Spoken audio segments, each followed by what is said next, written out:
Okay, good afternoon and welcome to The Real Me, Chapter 9. We're talking about today the joy of serving Hashem. Last chapter we talked about the problem people have is that, they're oftentimes in the service of Hashem, they don't feel a sense of happiness, a sense of satisfaction. We're doing mitzvahs all the time, but we can't seem to enjoy them. Here he talks more about this. He mentioned last time maybe contemplating what we're doing more, taking a second before you do a mitzvah to think about it, even after you do it, to internalize what you've done, to appreciate what you've done. Now he talks about a little higher level. First of all, he starts off the chapter. If I was reading the Hebrew version of the parak, this is the chapter 9. This is written to American Bachrim in the Mirror in Brooklyn. So if you're living in Flatbush, and you're a bacher in the Mirror in Brooklyn, or in Torah Vidas, or Torah Tamima, or what other yeshivas, Chaim Berlin, this sefer is just for you. He says, first of all, emotions. He said happiness is one of the emotions, and we can't really control our emotions. Seemingly, that's what he says, right? The Rishonim ask, Lo sachmo, you're not supposed to desire someone else's house, someone else's wife. Lo sitor, Chafetz Chaim asks, you're not supposed to bear a grudge against somebody else who's wronged you.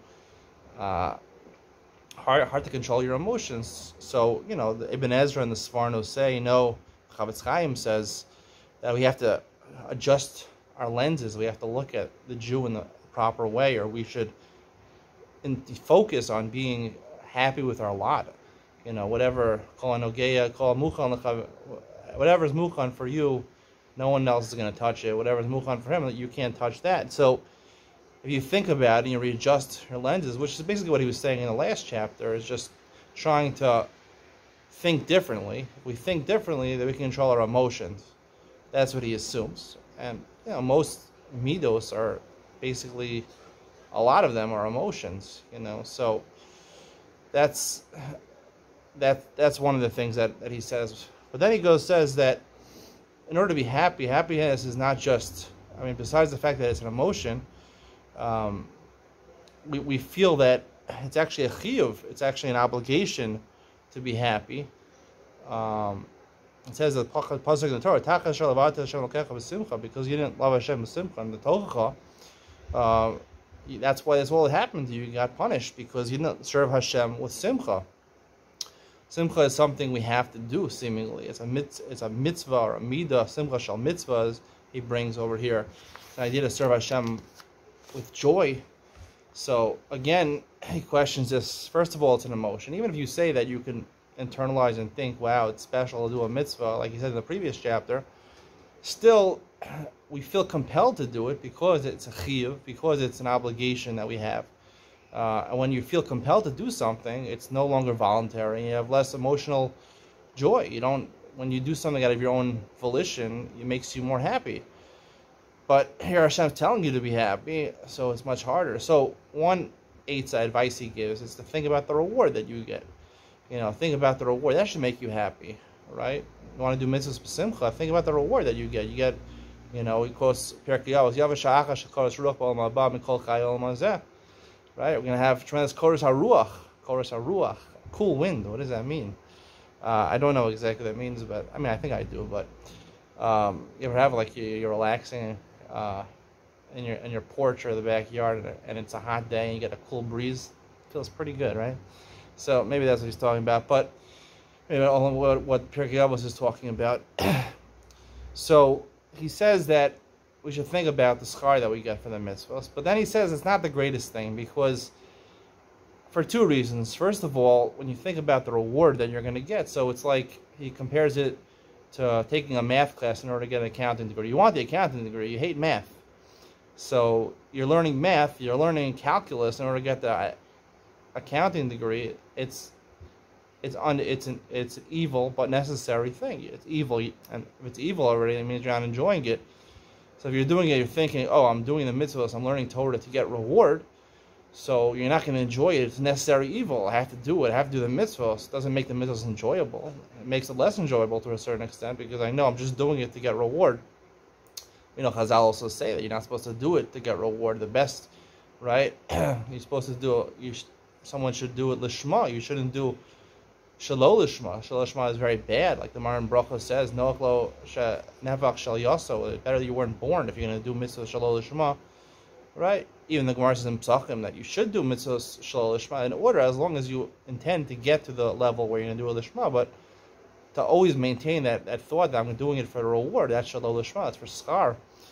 So he says his basic answer is this: is that the way we should change our emotions and change specifically our midah of simcha, of serving Hashem b'simcha, of doing mitzvahs b'simcha, is to realize that the idea of mitzvahs is to create a bond and a connection to Hashem.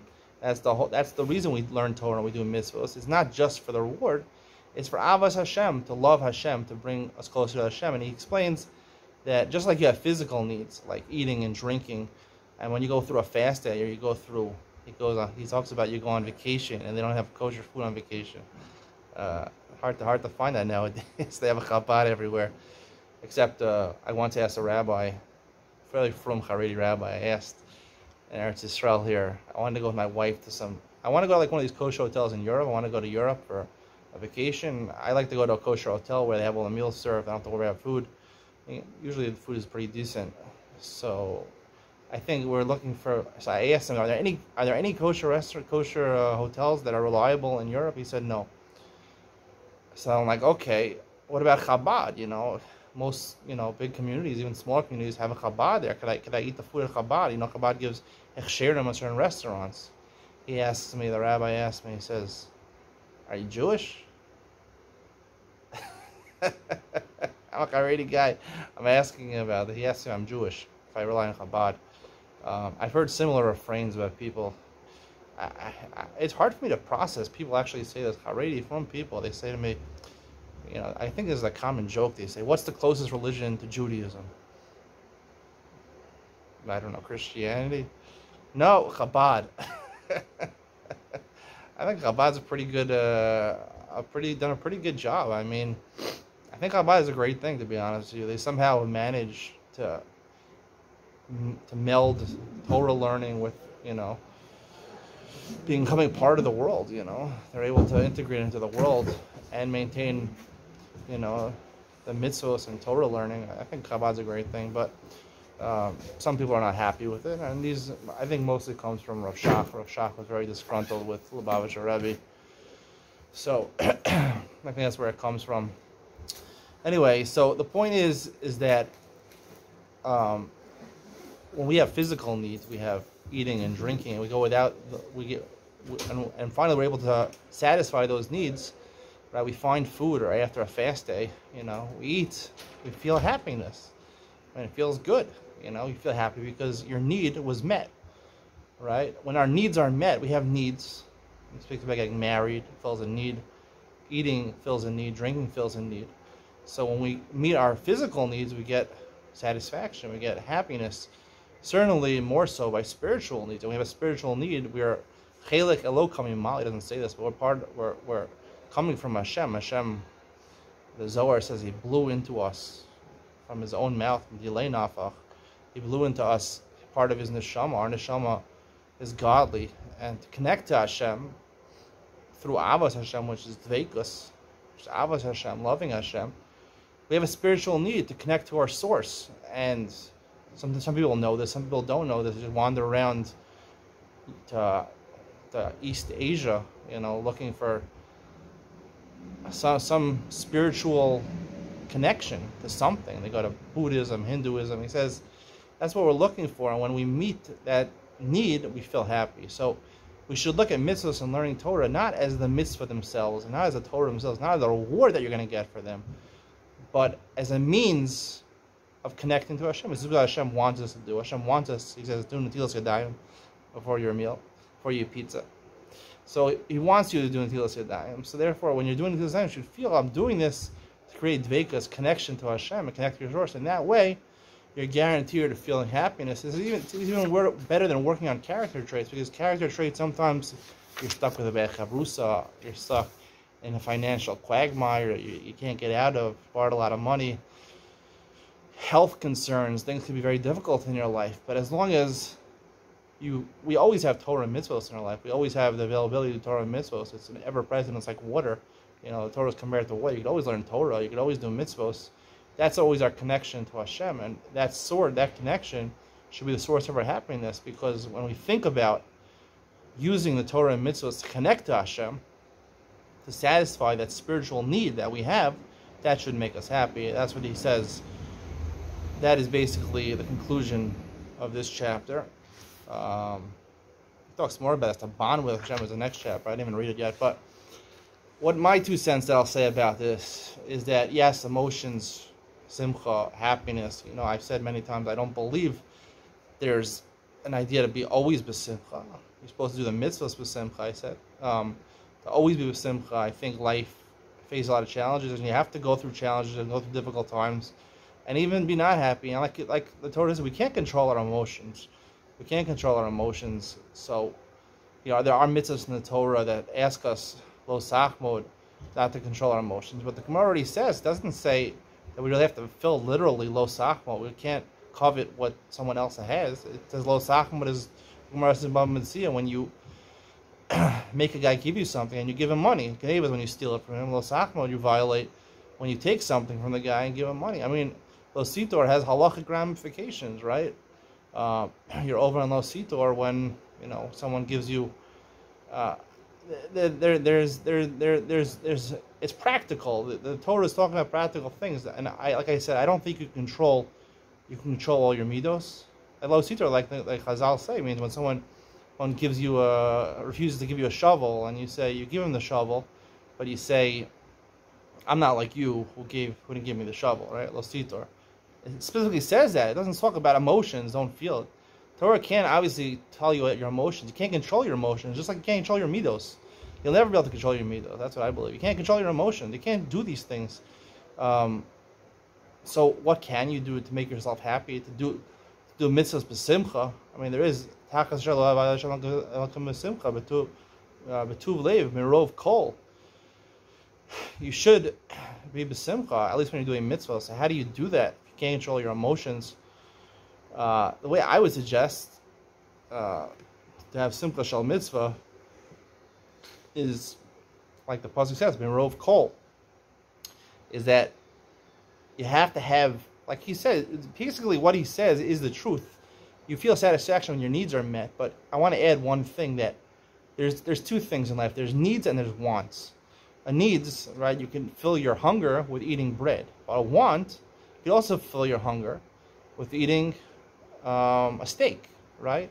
Lots of steak. You have to eat a lot of steaks to fill you up, but you can fill your hunger like that.